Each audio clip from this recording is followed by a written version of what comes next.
पिता मैं प्रार्थना करती हूँ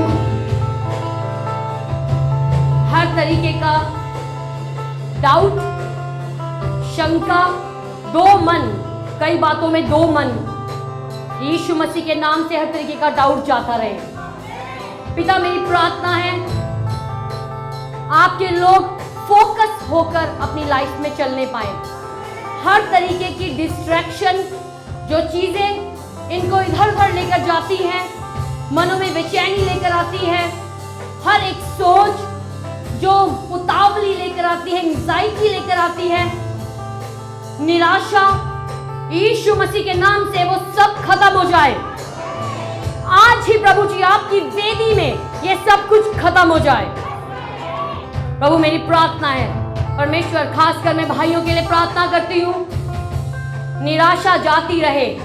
प्रभु अपने बेटों को नया बल देना, प्रभु जी नई शक्ति देना, अपने कामों को करने में, अपने परिवार को अगुवाई करने में कोई भी हताशा इनकी जिंदगी में ना आए। कोई भी हताशा, निराशा, शैतान उनको डाउन ना करने पाए, वो अपना झूठ ना बोलने पाए। प्रभु मेरी प्रार्थना होने दे आपके बेटे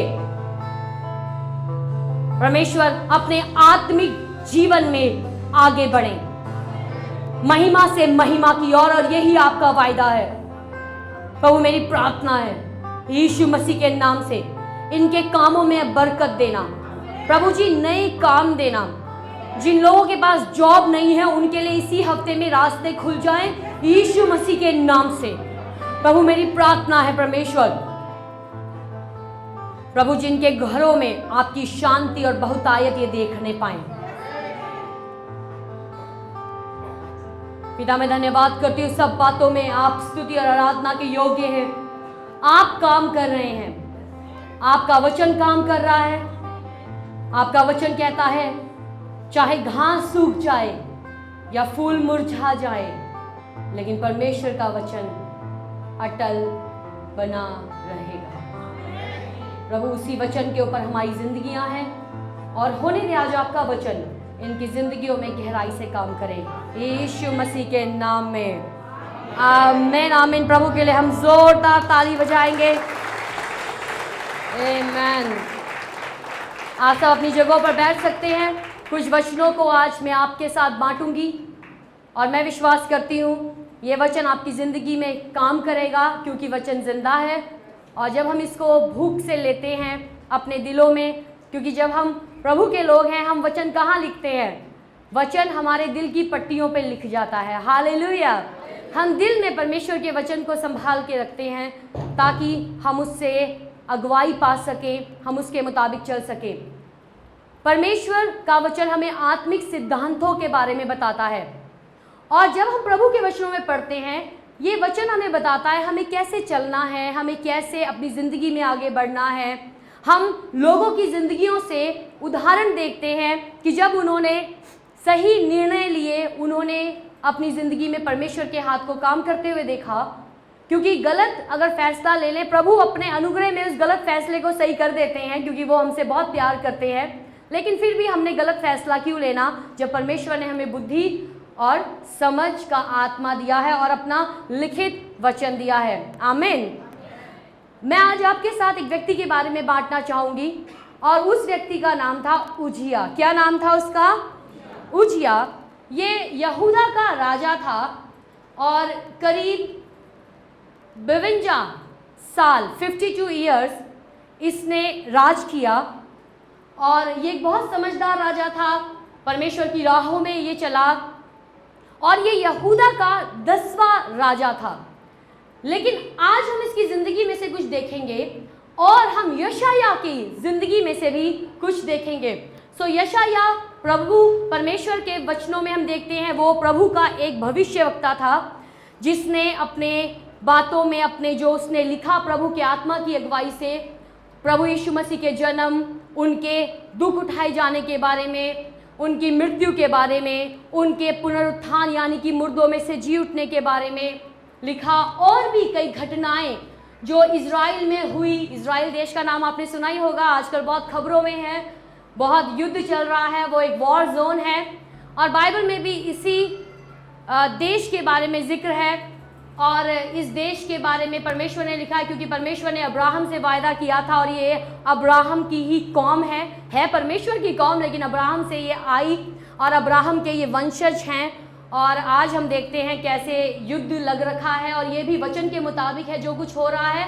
लेकिन एक चीज़ हम याद रखें, चाहे जितने भी देश इजराइल के खिलाफ आ जाए, ईरान ने अभी कुछ ही टाइम पहले उस पर अटैक किया और हम देख रहे हैं कैसे इनके बीच में बहुत टेंशन बढ़ती जा रही है, लेकिन फिर भी इजराइल डरता नहीं है। क्यों नहीं डरता आपको पता है? वो इसलिए नहीं डरता क्योंकि उसको पता है परमेश्वर के वचन में, परमेश्वर ने भविष्यवक्ताओं के द्वारा लिखा है कि इजराइल की सहायता खुद परमेश्वर करेंगे। हालेलुया। इसीलिए बड़े बड़े देश इजराइल के सामने उन्होंने घुटने टेक दिए, बड़े बड़े आतंकवादी ग्रुप्स ने इजराइल के सामने घुटने टेक दिए और उनका कहना था कि ISIS करके एक ग्रुप था और उसने बहुत आतंक मचाया था कुछ सालों पहले, और उसके कुछ लोगों का कहना था, जो उनकी स्टेटमेंट बाहर आई कि हम दुनिया के किसी भी देश को अटैक कर सकते हैं लेकिन हम इजराइल पे हाथ नहीं डाल सकते। हालेलुया। और ये इजराइल का इतिहास रहा है, इसलिए ये देश कभी भी डरता नहीं है क्योंकि वो जानता है उसका परमेश्वर ना कभी सोता है ना ऊँघता है, लेकिन इजराइल का परमेश्वर हमेशा उनकी मदद के लिए तैयार रहता है। हालेलुया। और प्रभु यीशु मसीह के अनुग्रह के द्वारा वो ही परमेश्वर आज हमारे साथ उनका रिश्ता जुड़ गया है। प्रभु यीशु मसीह ने हमारा संबंध परमेश्वर के साथ जोड़ दिया और हम इजराइल की ही एक घटना के बारे में यहाँ पर पढ़ेंगे और ये उस समय की बात है। अगर हम बाइबल में देखें, हम दिखा सकें यशायाह नबी की किताब उसका 6th chapter, book of आइजाया chapter 6 और उसकी पहली, दूसरी, तीसरी कुछ आयतों को हम देखेंगे और आप भी जरूर ध्यान से सुने, ये वचन आपसे बहुत बात करेगा। जिस वर्ष उजिया राजा, कौन सा राजा? उजिया राजा मरा, और जैसे मैंने आपको बताया उजिया राजा यहूदा का 10वां राजा था। कौन सा राजा था ये? 10वां राजा था। इसने करीब 52 साल यहूदा के ऊपर, दक्षिण जो इनकी सल्तनत थी, जो किंगडम थी, उसके ऊपर इसने राज किया। जब ये राजा बना इसने बहुत बढ़िया काम किए और परमेश्वर के नाम को भी महिमा दी, लेकिन एक टाइम ऐसा आया इसकी लाइफ में, ये मर गया। जिस वर्ष उजिया राजा मरा, मैंने प्रभु को बहुत ही ऊंचे सिंहासन पर विराजमान देखा और उसके वस्त्र के घेर से मंदिर भर गया। अब ये यशायाह लिख रहा है, जब एक देश का राजा मरता है, क्या उस देश के लिए अच्छी खबर है या बुरी खबर? कैसी खबर होती है? बुरी खबर। जब हमारे देश में हमारे प्राइम मिनिस्टर इंदिरा गांधी की डेथ हो गई थी, देश में एक खौफ छा गया था और सब कुछ ऐसे लग रहा था हाथ से बाहर निकल जाएगा राजनीतिक, पॉलिटिकल तौर पे। तो जब एक देश में एक राजा मरता है उसके लिए अच्छी खबर नहीं होती है। लेकिन अब ये मरा क्यों, हम देखेंगे। आइए हम जाएं तो मैंने आपके सामने पढ़ा यशायाह उसका 6वां अध्याय, उसकी पहली आयत। लेकिन अगर हम थोड़ा सा इतिहास के पन्नों में जाएं, अब हम आइए चलें दूसरा इतिहास, उसका 26वां चैप्टर, 2 क्रॉनिकल्स चैप्टर 26। यहाँ पे इजराइल और यहूदा के राजाओं के बारे में पूरा इतिहास लिखा है। आप पढ़ें ताकि आपको भी समझ आए। कुछ बातों को मैं आपको सिखाऊंगी, हम सीखेंगे और फिर हम प्रार्थना में जाएंगे। 2 क्रॉनिकल्स चैप्टर 26 वर्स 1, दूसरा इतिहास 26वां अध्याय पहली आयत। तब सब यहूदी प्रजा ने उजिया को लेकर, जो 16 वर्ष का था, कितने साल का था? 16 साल का था, उसके पिता अमसिया के स्थान पर राजा बनाया। तो देख रहे हो आप कितना छोटा राजा था। ऐसे भी राजा थे बाइबल में जो करीब 8 साल के थे, कई 11 साल के थे, और उन्होंने बहुत अच्छा देश की अगुवाई करी, बुद्धि से, समझ से, क्योंकि उनके ऊपर जो उनको सलाह देने वाले थे वो बड़े समझदार थे। इसीलिए हमारे लिए ज़रूरी है हमारे इर्द गिर्द ऐसे लोग हों जो हमें सही सलाह दें। आज दुनिया में देखते हैं बुरी सलाहें देने वाले एकदम से मिल जाते हैं, लेकिन और कई बार स्वार्थ की सलाह होती है कि चलो हम इसको सलाह दे रहे हैं, हमें इससे क्या फ़ायदा मिल जाएगा। लेकिन इन राजाओं को, जब ये छोटी उम्र के थे, इन्होंने पूरी कौम की अगुवाई करी। इनके ऊपर ऐसे लोग थे जो इनको सही सलाह देते थे, और उनकी सही सलाह के कारण इन्होंने देश की और लोगों की बहुत अच्छी अगुवाई करी। तो ये 16 साल का था जब ये राजा बना।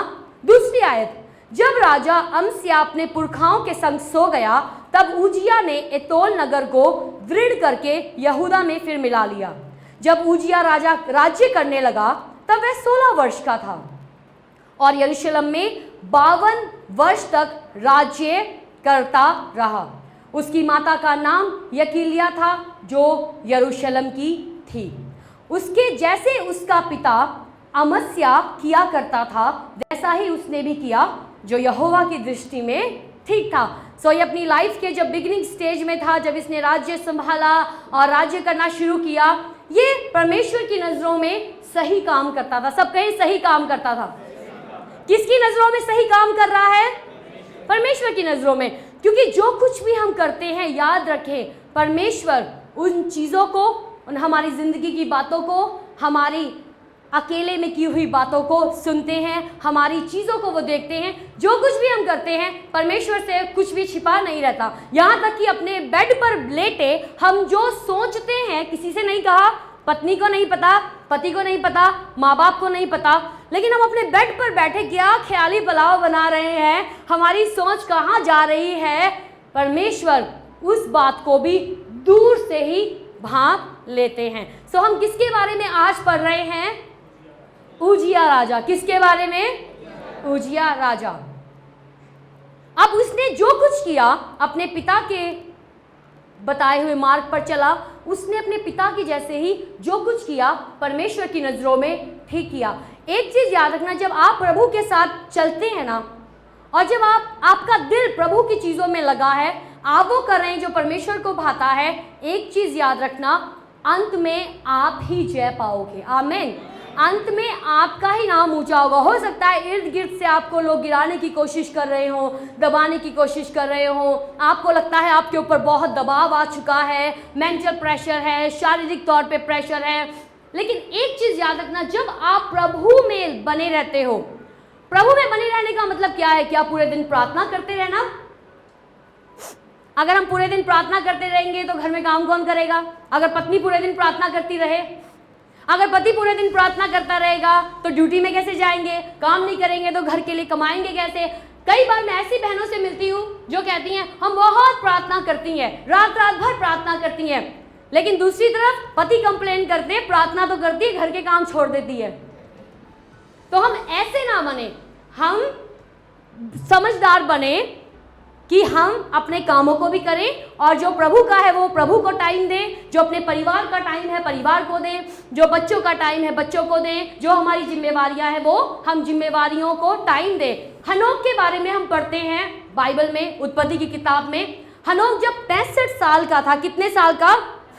उसका बेटा पैदा हुआ और हनोक परमेश्वर के साथ 365 साल वो धरती पे रहा। कितने साल रहा वो धरती पे?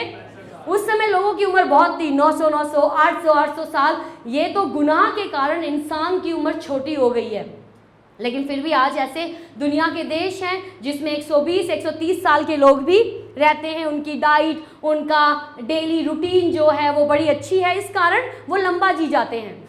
तो हनोक 365 साल प्रभु के साथ चला, यानी कि उसकी पूरी जिंदगी के अपनी उम्र में वो करीब 85% अपनी लाइफ टाइम में प्रभु के साथ चला। आप देख रहे हो, 65 साल में उसका बच्चा हुआ, लेकिन वो आगे 365 साल, जब 300 साल और जिया, उसमें वो परमेश्वर के साथ चला। और फिर बाइबल में लिखा है उसके और भी बच्चे हुए, मेतुसला हुआ और भी उसके बच्चे हुए, लेकिन उसका चुनाव था कि मुझे परमेश्वर के साथ चलना है। कई बार लोग कहते हैं मेरी बीवी मुझे रोकती है परमेश्वर के साथ चलने से, पत्नियां कहती हैं मेरे घर वाले मुझे रोकते हैं या पति रोकता है। एक चीज मैं आपको बताऊं, आपको कोई नहीं रोक सकता। हालेलुया। प्रभु के एक दास के बारे में हम पढ़ते हैं, उनका नाम था स्मिथ विगल्सवर्थ, और वो एक बड़े अक्खड़ दिमाग के व्यक्ति थे और उनकी पत्नी विश्वास में थी, कई बार उन्होंने उनको मीटिंग जाने से रोकना और कई बार उनको कहना तू क्या मीटिंग में जाती है। लेकिन दूसरी तरफ हालांकि उनकी जो पत्नी थी वो एक बड़ी अच्छी पत्नी थी और पूरे घर का ध्यान रखती थी। जब उसने मीटिंग में जाना अपने सारे कामों को पूरा करके जाना, पूरा खाना बना के जाना, अपने पति को बेशक वो अक्खड़ दिमाग के थे फिर भी पूरा सम्मान देती थी। और जब ऐसे चलता रहा, एक दिन वो शाम को मीटिंग में गई और इनको पता नहीं क्या सूझा, इन्होंने दरवाज़ा ही नहीं खोला जब वो रात को मीटिंग से आई। और जब वो रात को मीटिंग से आती है, दरवाज़ा नहीं खुला और उसने कोशिश की होगी, जो भी कुछ सीन बना, उसने डिसाइड किया मैं बाहर दरवाजे के पास ही सो जाऊंगी।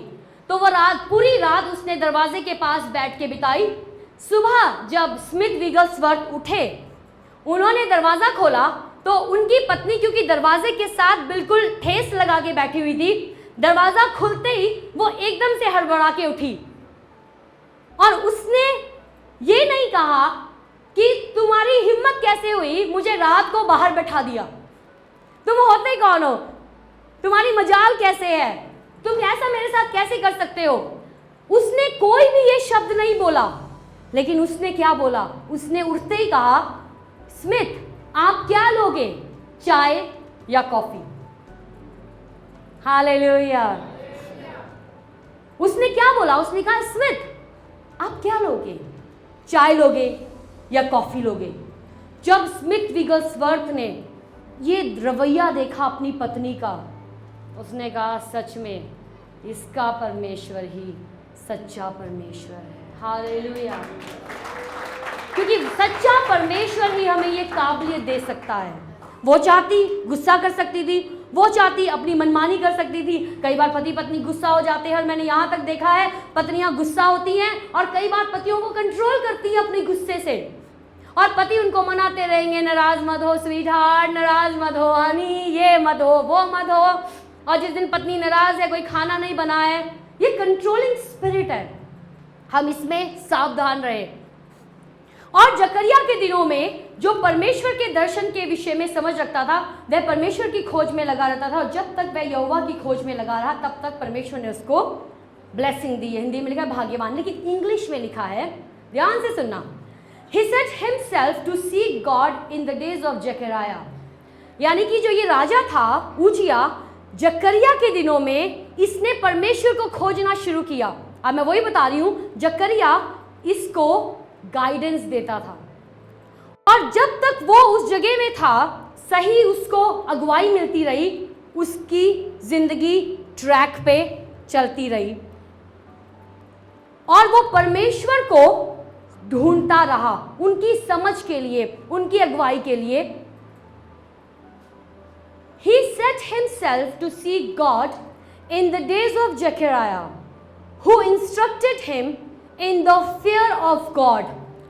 जकरिया बताता था उजिया को तूने परमेश्वर के भय में कैसे चलते रहना है। And as long as he sought the Lord, God made him prosper। और जब तक वो परमेश्वर को ढूंढता रहा राजा जकरिया, परमेश्वर उसको प्रॉस्पर करते रहे। हालेलुया। ये आत्मिक सिद्धांत है, ये परमेश्वर का डंडा नहीं है कि तुम मेरे पीछे चलते रहो तो मैं तुम्हें ब्लेस करूंगा। ये एक सिद्धांत है, सब कहें सिद्धांत है, प्रिंसिपल जिसको कहते हैं। नेचुरल प्रिंसिपल है कि नहीं है? अगर आप बीज बोओगे, पानी डालोगे, बरसात आएगी, फसल उगेगी कि नहीं उगेगी? ये एक नेचुरल प्रिंसिपल है और जब हम इन नेचुरल प्रिंसिपल्स को फॉलो करते हैं हम उसका फल देखते हैं। इसी प्रकार से आत्मिक सिद्धांत है, जब उनको फॉलो किया जाता है हम रिजल्ट भी वही देखते हैं जो परमेश्वर के वचन में लिखा है। हालेलुया। कुछ राजा थे, इजराइल के राजा थे, यहूदा के राजा थे, जब तक ये लोग परमेश्वर के डर में चलते रहे, जब तक ये जिंदगी में सही करते रहे जो परमेश्वर के वचन में इनको गाइडेंस दी गई, इन्होंने अपनी जिंदगी में जय को देखा। आप समझ रहे हैं? जैसे ये परमेश्वर से दूर होने लगे, अपनी मनमानियां करने लगे, दुश्मनों की चीज का लालच करने लगे, परमेश्वर ने कहा सब कुछ खत्म कर देना, लेकिन इन्होंने अच्छा अपने लिए बचा लिया। इन लोगों के ऊपर दुश्मन हावी हो जाता था। जब तक ये प्रभु के साथ सही चलते थे ये अपनी जिंदगी में जय देखते थे। आज भी यही चीज है, प्रभु यीशु मसीह का अनुग्रह हमारी जिंदगी के ऊपर है, लेकिन इसका मतलब ये नहीं कि प्रभु का अनुग्रह है तो हम अपनी मर्जी के मुताबिक चलते रहे, जो सोचना है सोचते रहें, चाहे वो गलत ही क्यों ना हो, चाहे वो भड़काने वाला ही क्यों ना हो, चाहे वो किसी को नीचा करने वाला ही क्यों ना हो, चाहे वो कोई गुनाह भी क्यों ना हो। आज लोग अपनी सोचों में गुनाह करते हैं, आज लोग अपने देखने के द्वारा, अपने आईपैड्स में, मोबाइल में, टीवी में देखने के द्वारा, और आज इस दुनिया में ये चीज फैलती जा रही है।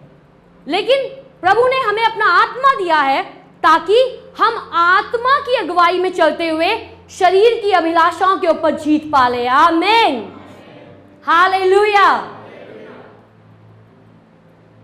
ये लोग जब तक सही चलते थे, इन्होंने जय को देखा, जैसे ही ये हटने शुरू हो गए, इनका फोकस चेंज हो गया, दुश्मन इनके ऊपर हावी हो जाता था। आज भी कई बार ऐसा होता है, लोग आते हैं, दुष्ट आत्माओं से छुटकारा मिल जाता है, दुष्ट आत्मा छोड़ के चला गया, लेकिन अगर जिस व्यक्ति में से दुष्ट आत्मा निकल के गया है, ये प्रभु यीशु मसीह के वचन है, अगर वो व्यक्ति आज भी, हम ये ना कहें हम नए नियम में हैं जी, अनुग्रह है, हम जैसे भी जीते रहे, हम कुछ भी करते रहे, प्रभु यीशु मसीह का लहू हमें साफ कर देता है और माफ कर देता है। हम हर संडे आएंगे, हम पश्चाताप करेंगे और फिर सब कुछ सही हो जाएगा। हाँ, प्रभु हम पे दया करते हैं, इसलिए जब हम गुनाहों में थे तब अपने बेटे को भेजा हमारे लिए। लेकिन याद रखें, ये भी प्रभु यीशु मसीह का वचन है, जब एक दुष्ट आत्मा किसी व्यक्ति में से निकल जाता है और फिर वो सूखी जगहों में जाता है, फिर उसे कोई चैन नहीं मिलता, और फिर वो मुड़ के देखता है उसी घर को, यानी कि अपने इंसान के शरीर को, उसको इंसान का शरीर चाहिए। परमेश्वर की आत्मा को भी हमारा शरीर चाहिए, इसलिए वचन में लिखा है परमेश्वर की आत्मा का ये मंदिर है कि नहीं है? तो उसको भी शरीर चाहिए। पीछे मुड़ के देखता है, कहता है छोड़ के तो आया था उस घर को, पर वो घर अभी खाली है। क्या है? खाली है। किस चीज से खाली है?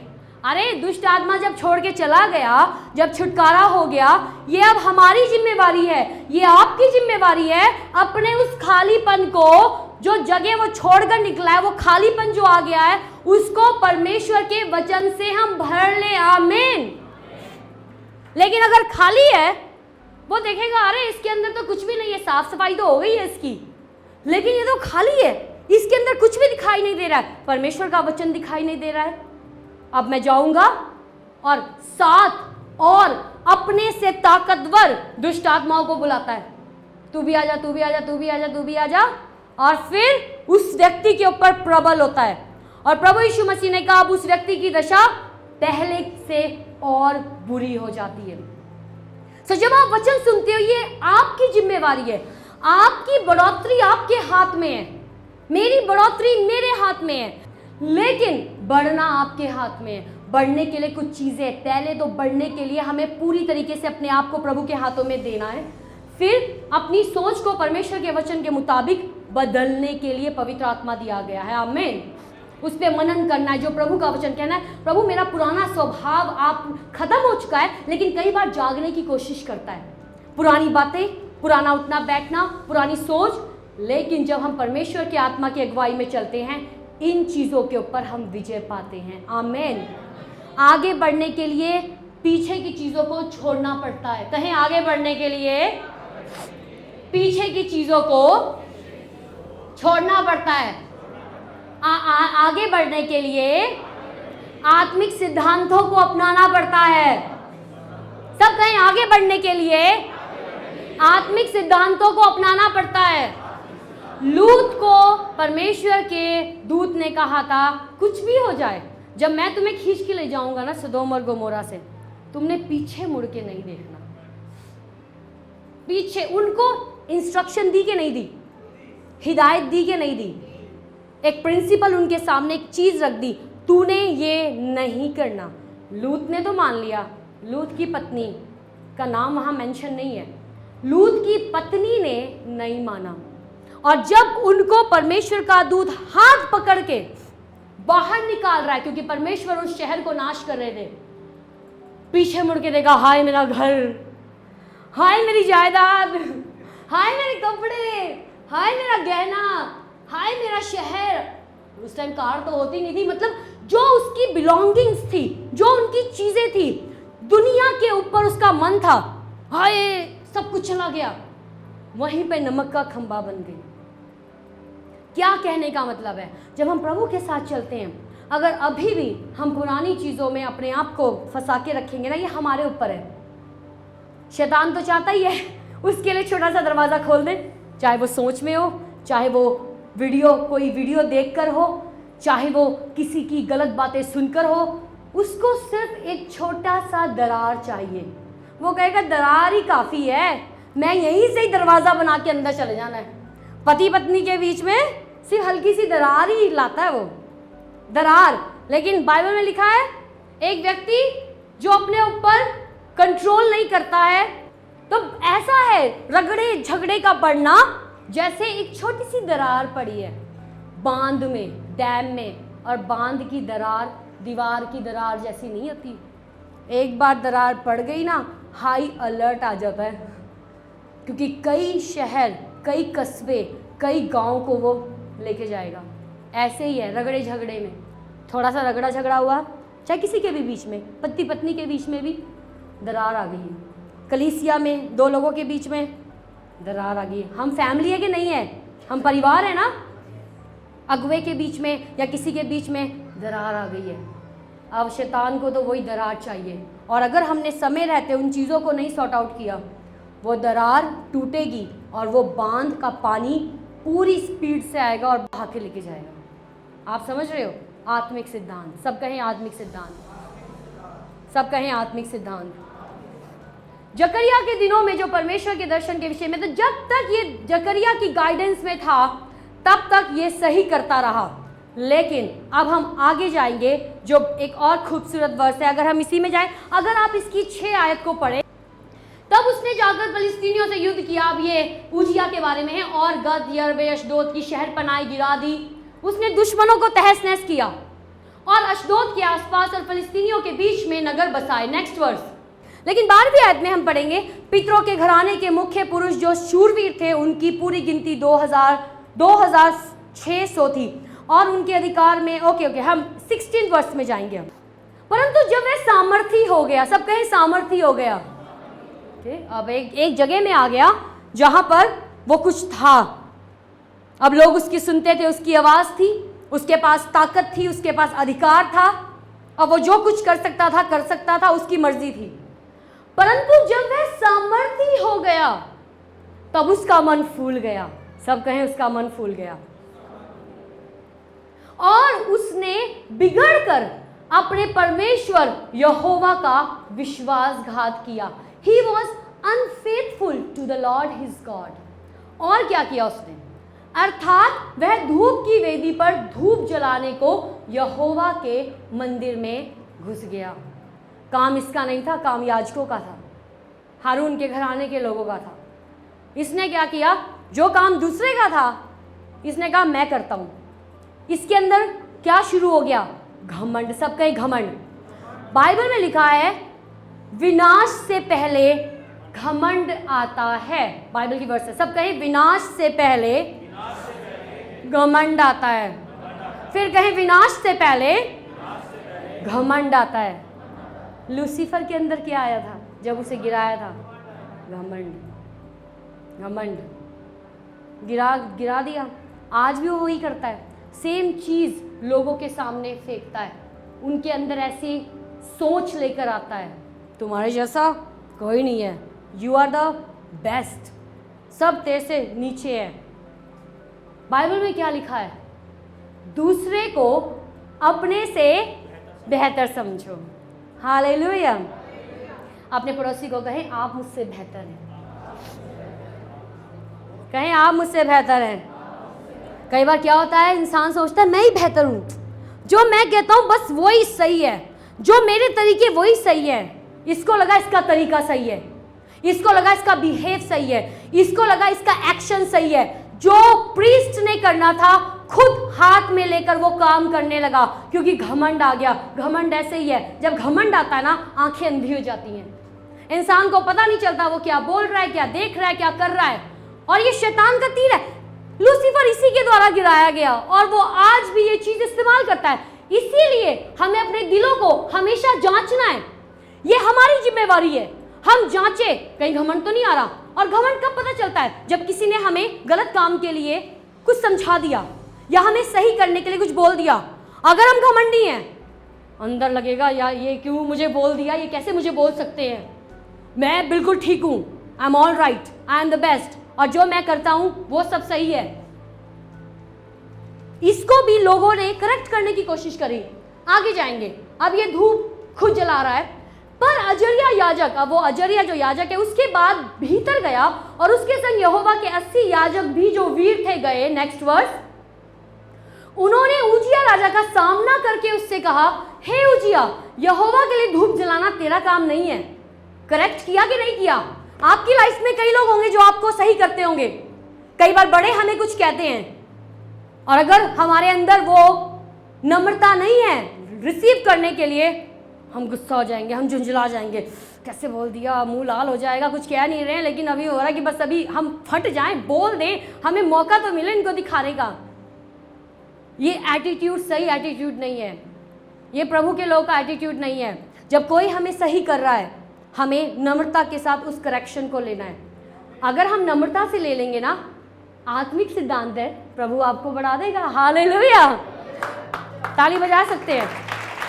लेकिन अगर आप करते रहोगे ना, मुझे मत बोलो, यहां से भी आपने का बचाव करोगे, मुझे नहीं कहना मैं बिल्कुल सही हूं, मैंने जैसे किया सही था, आप मुझे करेक्ट मत करो। हम क्या कर रहे हैं? आत्मिक सिद्धांत के उल्टा जा रहे हैं, हम विद्रोह में जा रहे हैं। और विद्रोह में जब जाएंगे, शाऊल जैसे गया था, मैं आपको डरा नहीं रही लेकिन मैं आपको आत्मिक सिद्धांत बता रही हूं। शाऊल ने क्या किया? अपनी मनमर्जी शुरू कर दी, और उसका क्या आ गया? डाउनफॉल आ गया। यहोवा के लिए धूप जलाना तेरा काम नहीं है। हारून की संतान अर्थात उन याजकों ही का काम है जो धूप जलाने को पवित्र किए गए हैं।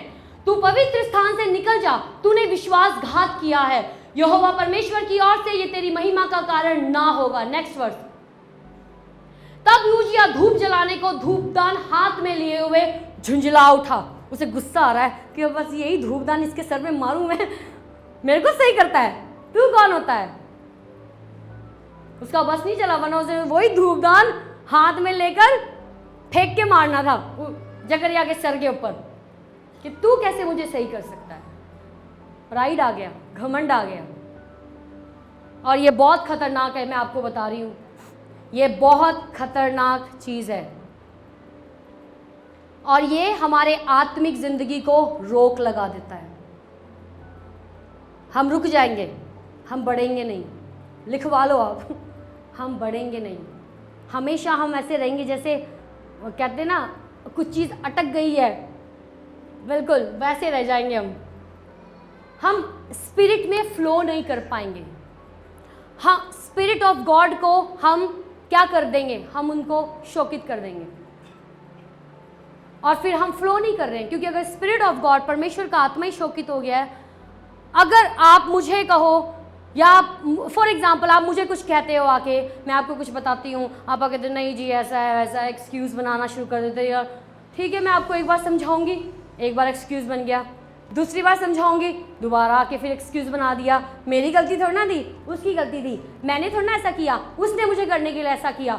अब मैं आपको 3-4 बार समझाऊंगी, और अब मैं अगर देखूंगी कि भैया आप सुनने वाले नहीं हो, मैं कहूँगी ओके हाथ जोड़े। हो सकता है मैं आपको ना बोलूँ, लेकिन मैं कहूँगी यार हाथ ही जोड़ दो इनको, इन्होंने नहीं सुनना, तो मैं अपनी एनर्जी किसी और में करूँ इन्वेस्ट। मैं अपनी एनर्जी यहाँ वेस्ट करने की बजाय किसी और की लाइफ में मैं इन्वेस्ट क्यों ना करूँ अपना टाइम। हालेलुया। ऐसी हॉली स्पिरिट है। हॉली स्पिरिट हमें एक बार बोलेगा, वचन के मुताबिक बोलता है, हमारे अंदर वो वचन लाकर बोलता है, हमारे अंदर वो फीलिंग देकर बोलता है। हमने एक बार सुना, 2 बार सुना, 3 बार सुना, बार बार हमने नहीं नहीं ये नहीं, प्रभु ये नहीं कह रहे हैं, प्रभु कह रहे हैं नम्र हो, नहीं नहीं, प्रभु कह रहे हैं अपनी लाइफ सीधी कर, नहीं नहीं, प्रभु कह रहे हैं ये चीज़ मत देख, नहीं नहीं, प्रभु कह रहे हैं ये नाटक मत देख, तेरे को सिखा रही गलत चीज़ें, नहीं नहीं, कई चीज़ें। लेकिन हम लगातार अपने कान को झाड़ रहे हैं। हॉली स्पिरिट ऐसी बोलता रहता है, इसका कहाँ भी बोलना है, मैं नहीं सुनूंगा, मैं नहीं सुनूंगी, मैं अपनी करती रहूँगी। क्या हो जाएगा? वहीं पे हमारी ब्लॉकेज शुरू हो जाएगी। फिर हम अलाउ नहीं कर रहे स्पिरिट ऑफ गॉड को काम करने के लिए। ये आत्मिक सिद्धांत है। अगर आप मुझे बार बार रोकते जाओगे, नहीं जी हमें मत समझाओ, नहीं जी कोई भी हो सकता है, आपका पति अगर आपको समझा रहा है, आपके पेरेंट्स आपको समझा रहे हैं, कोई भी आपका काउंसलर आपको समझा रहा है, एक बार बोला, 2 बार बोला, 3 बार बोला, उसके बाद नहीं हमें नहीं सुनना, वो व्यक्ति खुद पीछे हो जाएगा। खुद सोच के देखो हॉली स्पिरिट क्या करेगा। वो कहेगा ठीक है, आपको अपनी मर्जी करनी है, करते रहो, मैं किसी और के साथ काम करता हूँ जो मेरे साथ एग्रीमेंट में है। आमीन, हालेलुया। वो वही है, लेकिन वो चुपचाप है। कई बार ऐसे होता है ना, हम बच्चों को कहते हैं कर लो अपनी मनमानी करते रहो, माँ बाप होने के नाते थोड़ी देर देखते रहते हैं हम चुपचाप होके, ये कर क्या रहे हैं। ऐसे ही प्रभु हमें सिखाते हैं। अब वो अपनी मर्जी करने लगा आगे, बस यहीं पे हम जाएंगे। और झुंझला रहा था, वह याजकों पर झुंझलाने लगा कि याजकों के देखते देखते झुंझला ही रहा था कि याजकों के देखते देखते यहोवा के भवन में धूप की वेदी के पास ही उसके माथे पर कोढ़ प्रकट हुआ। स्पिरिचुअल लेप्रोसी जिसको कह सकते हैं। एक और औरत थी, मिरियम, मूसा की बहन, उसके ऊपर भी ये कोढ़ प्रकट हुआ था। 7 दिन इजरायली लोग जहाँ थे उससे बाहर उसको रखा गया, और 7 दिन जब इसको बाहर रखा गया, बाइबल में लिखा है सब लोग भी उधर ही रुके रहे।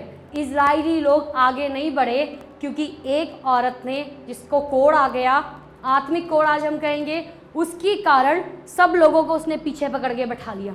वो आगे नहीं बढ़ रहे क्योंकि मिरियम को कोढ़ है। अब मूसा ने प्रभु से कहा, प्रभु इसको माफ़ करो, प्रभु ये चीज़ इससे ले लो, इसको क्षमा करो। प्रभु ने कहा ठीक है मैं कर दूंगा, लेकिन 7 दिन तक इसे बाहर निकाल के बैठाओ। आगे हम जाएंगे यशाया, उसके 6 चैप्टर में जो हम पढ़ रहे थे, यशाया उसका 6 अध्याय। जब उजिया राजा मरा, मैंने प्रभु को बहुत ही ऊंचे स्थान पर सिंहासन पर विराजमान देखा, और उसके वस्त्र के घेर से मंदिर भर गया। जब उजिया राजा मरा, मैंने आपको राजा की स्टोरी बताई, राजा कैसे मरा, उसका गिरावट कहाँ से शुरू हुई, जब उसके अंदर गुनाह आ गया, प्राइड आ गया, और अब वो मर गया है। 52 ईयर्स उसने राज किया, यहूदा का 10वां राजा था। लेकिन जब ये राजा मरा, उससे पहले यशाया की निगाहें इस राजा पे थी, ये राजा कुछ करेगा, क्योंकि एक बहुत लंबे टाइम तक इसने राज किया। कई बार हो सकता है कई लोगों की निगाहें इधर उधर हो, हम इसको देख ले, उसको देख ले, हमारी सहायता यहाँ से आ जाए, हमारे लिए यहाँ से कुछ हो जाए। लेकिन जब उजिया राजा मरा, यशाया की होप बिल्कुल खत्म हो गई। अब क्या होगा इस देश का, कौन इसको चलाएगा, कौन एक नया राजा बनेगा, क्योंकि 52 साल एक बहुत बड़ा, एक पूरा हाफ सेंचुरी कह सकते हैं उसको। 52 साल उसने राज किया, कोई और राजा दिखाई नहीं दे रहा। अब हम कैसे आगे बढ़ेंगे, हमारी अगुवाई कौन करेगा। कई उसके अंदर सवाल उठे, आज भी कई लोगों के अंदर सवाल उठते हैं। और जब वो ये सोच ही रहा था, जब राजा मरा ही था, वो कहता है मैंने प्रभु को ऊंचे सिंहासन पर विराजमान देखा। हालेलुया। अपनी इस निराशा के बीच में उसने निगाहें उठाई, राजा मर गया है, सिचुएशन बहुत खराब है, कोई भविष्य दिखाई नहीं दे रहा। अब हमारा क्या बनेगा, हमारे देश का क्या बनेगा, हमारे परिवार का क्या बनेगा। कई बार हमारे अंदर कई सवाल होते हैं, हमारे परिवार का क्या बनेगा, मेरे बच्चों का क्या बनेगा, मेरी बीवी का क्या बनेगा। हम प्रभु के साथ चल रहे हैं, क्या हम इन वायदों को पूरा होते हुए देखेंगे। कई नेगेटिव सवाल हमारे अंदर आते हैं, लेकिन उस समय हमें क्या करना है, जो मैंने किया, जो पास्टर विक्रम ने किया, जो अब्राहम ने किया, जो दाऊद ने किया, जो यूसुफ ने किया, जो गिदियोन ने किया। इन लोगों ने क्या किया, इन्होंने अपनी निगाहें स्वर्ग की तरफ उठा ली। हालेलुया। जब परिस्थिति बिगड़ी हुई है, पता नहीं चल रहा क्या करेंगे, इसने देखा अरे बेशक एक राजा मर गया है दुनियावी, लेकिन वो जो सदा का राजा है वो तो सिंहासन पर है। हालेलुया। वो राजा जिसका सिंहासन हमेशा तक बरकरार है, जिसके राज्य का अंत नहीं है। वो कहता कोई बात नहीं, और परमेश्वर उसको सिखा रहे थे। प्रभु ना कई बार हमें सिखाते हैं ऐसी सिचुएशन में, प्रभु कहते चलो ठीक है मैं तुम्हें सिखा रहा हूँ, और अच्छा है। उस समय उसने अपनी निगाहों को देखा, वो जो सर्वदा का राजा है ना, वो सिंहासन पर है। इसका मतलब हमारा कुछ भी बिगड़ेगा नहीं। आमीन। ये हमारे अंदर होना चाहिए। पवित्र आत्मा हमारी मदद करता है, प्रभु का वचन हमारी मदद करता है इस चीज को समझने में। हम जब अपनी सिचुएशन को देख रहे हैं, हमें लग रहा है उजिया राजा की तरह सब खत्म हो गया, लेकिन यशाया ने अपनी निगाहों को परमेश्वर की ओर लगाया। लोग यही गलती करते हैं, लोग अपनी निगाहों को इस धरती के लेवल पे लगा लेते हैं। धरती के लेवल पे लगाओगे आप वैसी हो जाओगे। डैनियल ने धरती के लेवल पे नहीं लगाया, उसने स्वर्ग के लेवल पे लगाया। यूसुफ ने धरती के लेवल पे नहीं लगाया, यूसुफ ने स्वर्ग के लेवल पे लगाया। आमीन। हमें अपनी निगाहें परमेश्वर पे लगानी है। ये जानते हुए सब कुछ हो रहा है, लेकिन एक चीज हम याद रखते हैं, प्रभु हमें ऊंचा करेंगे। आमीन। प्रभु मुझे बढ़ाएंगे, मेरा परमेश्वर मुझे जिंदा रखेगा, मेरा परमेश्वर मुझे छुटकारा देगा, मेरा परमेश्वर मेरे बच्चों को अच्छा भविष्य देगा। वचन में लिखा है धर्मी जन की संतान आशीष पाती है। सिंपल, अगर आप धर्मी जन हो, इस वचन की घोषणा करो। मेरा वचन, परमेश्वर का वचन कहता है मेरी संतान, क्योंकि मैं धर्मी जन हूं, आशीष पाएंगी। कितने लोग विश्वास करते हैं अपने बच्चों के लिए? पाएगी कि नहीं पाएगी? हमारी संतान आशीष पाएगी। हालेलुया। कहें मेरी संतान जो शादीशुदा है, कहें मेरी संतान, और जो नहीं है वो भी कह सकते हैं, ऑब्वियसली शादी तो होगी, चाहे आज हो चाहे कल हो। कहें मेरी संतान आशीष पाएगी। कहें मेरी संतान आशीष पाएगी। मेरी पीढ़ियां आशीष पाएंगी। मेरी पीढ़ियां दुश्मन के नगरों के अधिकारी होगी। कहें मेरी पीढ़ियां दुश्मन के नगरों की अधिकारी होंगी। Hallelujah, hallelujah. और उसने देखा परमेश्वर सिंहासन पर विराजमान है। आगे, और उसके वस्त्र के घेर से मंदिर भर गया। ज़्यादा आगे नहीं मैं जाऊंगी, कुछ ही मिनट में आपसे शेयर करूंगी। और उसके वस्त्र के घेर से मंदिर भर गया। क्या मतलब है? उसने देखा उस जगह परमेश्वर की भारी उपस्थिति आ गई। भारी उपस्थिति। बहुत साल पहले की बात है, जब ये चर्च हमने शुरू किया और कुछ साल ही बीते थे, बड़ा बिगनिंग स्टेज था, और कुछ चीज़ों को लेकर दिमाग में कई सवाल उठ रहे थे मेरे। कुछ चीज़ों को लेकर मुझे टेंशन हो रही थी, और मैं सोच रही थी ये क्या करेंगे, ऐसे कैसे करेंगे, इन चीज़ों को हैंडल करेंगे, क्या करेंगे। देखो, प्रभु जो हम सोचते हैं प्रभु उसको भी जानते हैं। और सुबह की बात है, मैं अपने बेड पर लेटी थी, और अभी जाग खुली भी थी नहीं भी थी, लेटी हुई हूँ। पास्टर विक्रम भी सो रहे हैं, छोटा बेटा था वो भी सो रहा है, और परमेश्वर के आत्मा ने बात किया। और मैंने अपनी लाइफ में ड्रीम्स में बहुत बार परमेश्वर की आवाज़ को सुना है, लेकिन आँख खोल के खुली आवाज़, जिसको कहते हैं ऑडिबल वॉइस ऑफ गॉड, वो मैंने पहली बार सुनी। और उस आवाज़ ने मुझे कहा, बड़ी अथॉरिटेटिव वॉइस थी, और कहा मेरी हुजूरी में चल और सिद्ध हो जा। मैंने, क्योंकि मैं अभी आँख में सोई नहीं थी, लेटी हुई थी, एकदम जब ये आवाज़ आई मैंने अपनी आँख खोली और मैंने देखा पास्टर विक्रम सोए हुए हैं, रूफस भी सोया हुआ है। ये आवाज़ कहाँ से आई? और जैसे ही मैंने ये आवाज़ सुनी, मैं आपको इस बड़ा चढ़ा के नहीं कह रही हूँ, परमेश्वर की हुजूरी में मैं आपको वही कह रही हूँ जो सच है, और प्रभु गवाह है। जैसे ही मैंने ये आवाज़ सुनी, मुझे लगा मेरे अंदर जो डाउट थे वो फुर्र करके उड़ गए। हालेलुया। ऐसे ही होता है कि नहीं होता? लोग आके आपको 3600 बातें कहेंगे, हाँ ठीक है ठीक है ठीक है। परमेश्वर की एक ही बात, आपके अंदर से डाउट, आपके अंदर से अनसर्टनिटी, आपके अंदर से डर, आपके अंदर से उतावलापन, हर चीज़ को उड़ा के ले जानेगा। और फिर मैंने बाइबल में खोलना शुरू किया, ये कहाँ लिखा है। फिर मैंने पढ़ा उत्पत्ति उसके 17वें अध्याय में परमेश्वर ने अब्राहम से बात करी जब वो 99 साल का हो गया था। कितने साल का? बेटा आना था, वायदा दे दिया, लंबा टाइम, करीब करीब 25 साल हो रहे हैं, होने लगे हैं। कब होगा कब होगा कब होगा, वायदा किया था, कब होगा कब होगा कब होगा। प्रभु कहते हैं मुझे अब्राहम से बात करनी पड़ेगी, और अब्राहम से बात की। अब्राहम मेरी हुजूरी में चल, सिद्ध हो जा। हालेलुया। तू बस मेरी हुजूरी में मगन रहे, जो मैं कह रहा हूँ करता रहे, मेरी उपस्थिति में बना रहे, मेरी आराधना स्तुति करता रहे, बाकी सारी चीज़ें मैं खुद ब खुद सेट करता जाऊंगा, सेट करता जाऊंगा, सेट करता जाऊंगा। हालेलुया। क्या आप विश्वास करते हो? आपको विश्वास करना होगा। अब्राहम ने विश्वास किया। प्रभु कह रहे हैं मैं फिर विश्वास रखूंगा।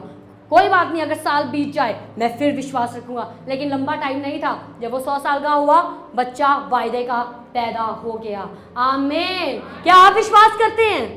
क्या आप विश्वास करते हैं? आइए हम अपनी जगहों पे खड़े हो जाएं। क्या आप विश्वास करते हैं प्रभु की हुजूरी आपके साथ है? प्रभु ने अब्राहम को कहा मेरी हुजूरी में चल। प्रभु ने मेरे से बात करी इस वचन के द्वारा। मुझे ये आयत याद नहीं थी कहाँ लिखी है, लेकिन जब प्रभु ने बात करी ना, तब मैंने इसे ढूंढा। प्रभु आप तो सच में परमेश्वर बात करते हैं। आमीन। एलाइजा से परमेश्वर ने बात करी थी जब जेजेबल मार रही थी परमेश्वर के नबियों को। अहाब की पत्नी थी, और जब मार रही थी ये भी भाग गया। और ये जेजेबल से भाग रहा है, एक औरत से, और जेजेबल से भाग रहा है वो नबी जिसने स्वर्ग से आग गिराई, वो नबी जिसने विधवा के बच्चे को मुर्दों में से उठा दिया, वो नबी जिसके कहने पे बारिश रुक गई, जिसके कहने पे फिर बारिश आ गई। अब वो जेजेबल से भाग रहा है, डर के। कैसे भाग रहा है? उसे पता था परमेश्वर है, लेकिन डर आ गया ना। अब वो जा रहा है, लेकिन एक जगह जब वो बैठा, नींद आ गई, सोया हुआ था, परमेश्वर का स्वर्गदूत आया, उठ खाना खा। भूखा इतने टाइम से, अगले ने खाना खाया, फिर सो गया। फिर परमेश्वर का दूत आया, उठ खाना खा, अब तुझे बहुत लंबा सफर तय करना है। फिर जब उसने खाना खाया, उस खाने के बल पे 40 दिन 40 रात अगला चलता रहा। आप देख रहे हो डिवाइन स्ट्रेंथ। आमीन। क्या आई? जब डिवाइन स्ट्रेंथ आई ना, वो वापस मुड़ के अपने काम जो भी उसने उस जगह पे करने थे, वापस मुड़ के, अब वो जेजेबल से भाग नहीं रहा। ध्यान से सुनना, वो जेजेबल का सामना करने के लिए वापस बोल्डनेस में जा रहा है। मूसा के साथ भी यही हुआ। जिस फिरौन से वो भागा था, जब परमेश्वर के साथ आमना सामना हुआ, मेरी बात आप गौर से सुनना, जिस फिरौन से वो भाग रहा है, जब परमेश्वर के साथ उसका आमना सामना हुआ, परमेश्वर ने उसको कहा मेरे पास आ, कम मेरा माई चाइल्ड कम, मूसा मेरे पास आ, और मैं तुझे फिर से फिरौन का सामना करने के लिए भेजूंगा। वो कहता मैं नहीं फिरौन का सामना करना, मैं उससे भाग रहा था। जिस चीज़ से आप भागते हो ना, परमेश्वर का सामना जब आपके साथ हो जाता है, आप जब ताकत पा लेते हो ना, आप उस चीज़ के सामने सीना चौड़ा करके खड़े हो जाते हो। हालेलुया। और उस चीज़ को परमेश्वर आपके सामने से हटा देते हैं। ये है हमारा परमेश्वर। हमें भागने के लिए नहीं बुलाया गया है, हमें सामना करने के लिए और खड़े रहने के लिए बुलाया गया है। हालेलुया। हमें अपनी पोस्ट नहीं छोड़नी, हमें अपनी जगह नहीं छोड़नी है, लेकिन हमें गुलायत का सामना करना है, और फिर परमेश्वर हमें विजय देते हैं। आमीन। Thank you lord, we worship you. आज कौन सी चीज़ से आप भागते हो? कौन सी चीज़ से आप डरते हो? आप खुद बोलें उस चीज़ को, उस पहाड़ को, और उसका सामना करें और कहें वो पहाड़ मेरी ज़िंदगी से हट जाए। चाहे वो गुनाह हो, चाहे वो कोई कमज़ोरी हो, चाहे वो बीमारी हो, चाहे आपके अंदर कुछ सवाल उठते हो, कोई भी ऐसी चीज़। आप थक तो नहीं गए कलीसिया? वचन में लिखा है परमेश्वर की हुजूरी में एक दिन बिताना कहीं पर बिताए 1000 दिनों से कई गुना अच्छा है। यह आज आपका दिन है। आज आप परमेश्वर के सामने हैं, आज आप उनकी हुजूरी में हैं।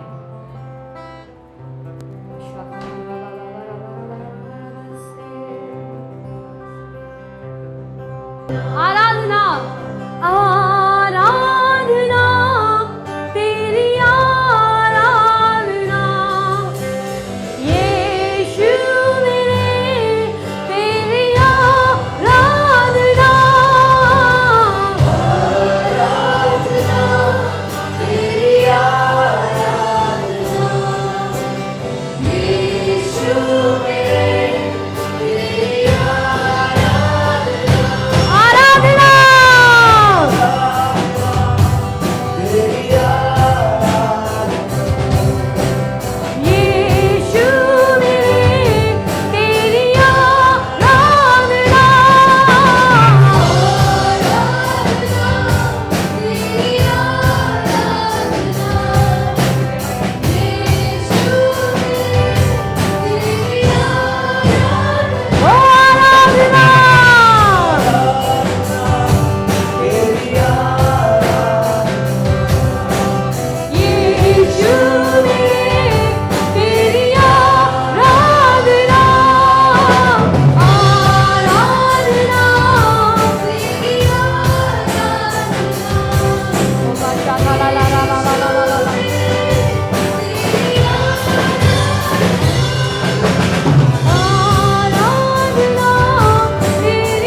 Lord, we worship you. Thank you, Lord, we worship you.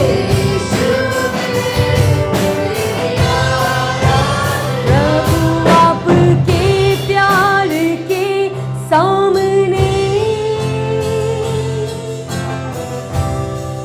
पिता, मेरी प्रार्थना है जब आपके लोग आराधना में हैं, जब आपके लोग आपके साथ चलते हैं प्रभु, ये यशाया की तरह आपको ऊंचे पर विराजमान देखने पाए। सिर्फ आपको ही नहीं लेकिन अपने भी पोजीशन को जो प्रभु यीशु मसीह में स्वर्गीय स्थानों में है। पिता के दाहिने हाथ आपने अपने लोगों को बिठाया है, आपने अपने लोगों को ऊंचा किया है, आपने अपने लोगों को मजबूत किया है, क्योंकि अब हम मसीह से अलग नहीं हैं, लेकिन अब हम मसीह का बदन हैं। हम मसीह के साथ जुड़े हुए हैं। हमारी ताकत मसीह से आती है, हमारी कुव्वत मसीह से आती है प्रभु जी।